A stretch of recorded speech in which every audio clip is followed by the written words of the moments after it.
In this video, we will guide you through the procedures needed to prepare the SP-401S lighting unit for its first activation. The process includes preparing the lamp for operation, activating its electrical circuit, and verifying the power and battery status before installation in the field. Before starting this procedure, the frame with solar panel must be installed on the surface. For frame installation, refer to the video SP-401S Surface Preparation for Installation and SP-401S Frame Assembly.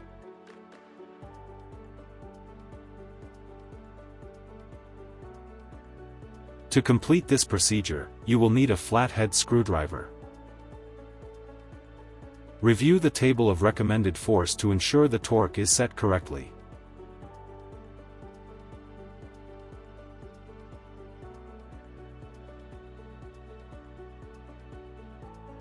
Depending on your lamp configuration, you may have either the permanent or the portable version. In this chapter, we will present the transport fuse activation and antenna installation procedures for both versions. You may watch the subsection dedicated to your lamp version and skip the other subsection before proceeding to the next steps.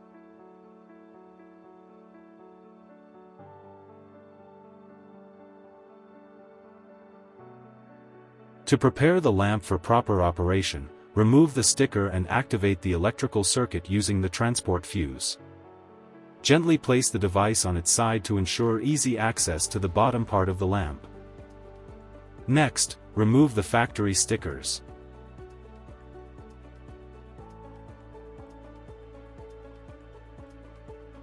Place the fuse inside the fuse holder, then screw them together into the fuse socket using a flathead screwdriver. Press it firmly and keep steady pressure on the screwdriver to avoid damaging the flat slot. Next, return the lamp to its upright position. Locate the antenna connector on the upper section of the lamp, and attach the antenna by screwing it in securely.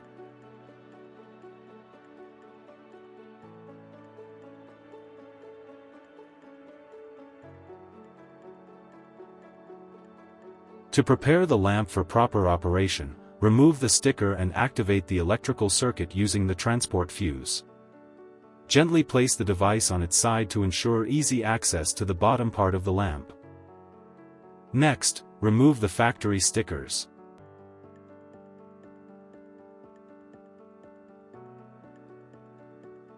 Place the fuse inside the fuse holder, then screw them together into the fuse socket using a flathead screwdriver. Press it firmly and keep steady pressure on the screwdriver to avoid damaging the flat slot.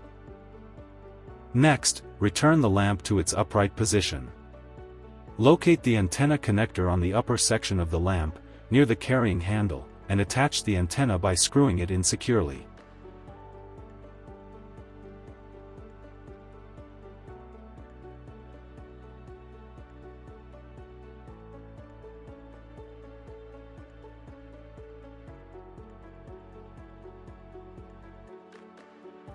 Press the emergency switch located under the unit to activate emergency mode and confirm that the lamp operates correctly. After pressing the emergency switch, the lamp operates at 100% intensity until emergency mode is deactivated. Two types of switches are used in this type of lighting unit: monostable switch and bistable switch. The monostable switch activates emergency mode after pressing the switch twice under the lamp.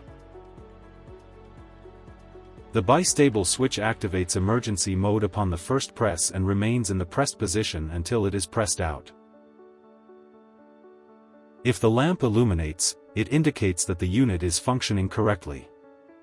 Subsequently, deactivate emergency mode in the lamp by pressing the emergency switch located beneath the unit.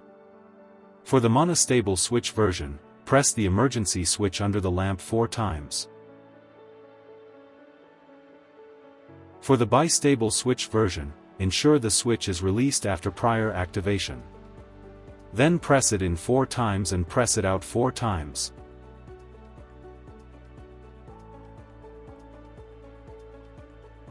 Emergency mode is used in critical situations, such as loss of communication with other lamps, power issues, or urgent operational conditions requiring immediate response.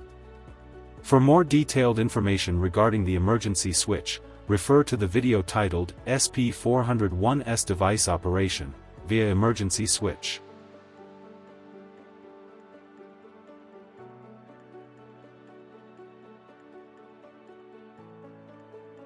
Verify the lamp's connection to the network using the UR101, UR201, or ALCMS. For example, we will use the UR101 handheld controller. Using the controller, activate the lamps by selecting the intensity level. Then, change the intensity. Next, switch off the lamp and attempt to activate one of the special modes by selecting the desired modification and setting the required intensity level. If the lamp responds to transmitted commands, it indicates that the unit is fully operational.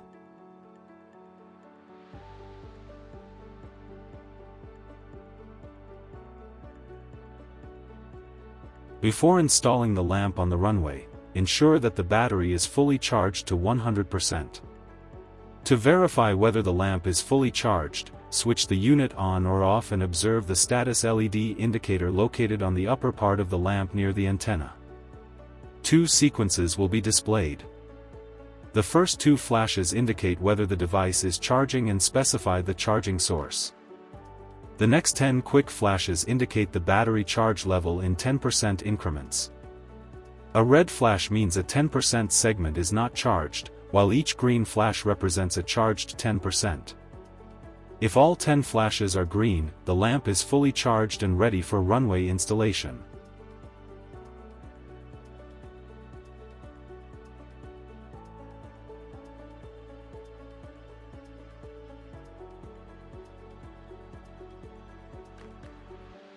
If charging is required prior to field installation and an OCT401 charging station is available, charge the lamp to 100% battery capacity. If not, expose the lamp connected to the solar panel to sunlight and charging will start automatically. Ensure the solar panel is oriented toward the sun in accordance with the direction indicated on the orientation sticker. Charging will begin automatically when sufficient is available. When connecting the devices, locate the thickest pin and align pin number 4 with input port number 4, or position it so that the thickest pin faces the power connector cover. Insert the connector carefully until it is fully seated in the socket, then turn the latch clockwise to lock the power cord in place. For additional information regarding the OCT401, refer to the OCT401 Charger User's Manual and the OCT401 Charging Station Maintenance Manual.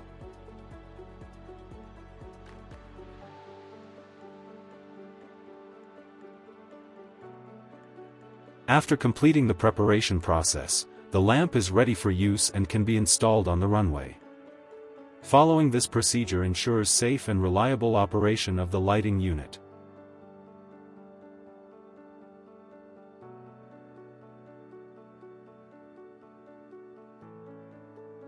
To learn more about the SP-401S Lighting Unit, refer to the SP-401S Lighting Unit Installation Manual and the SP-401S Lighting Unit Maintenance Manual.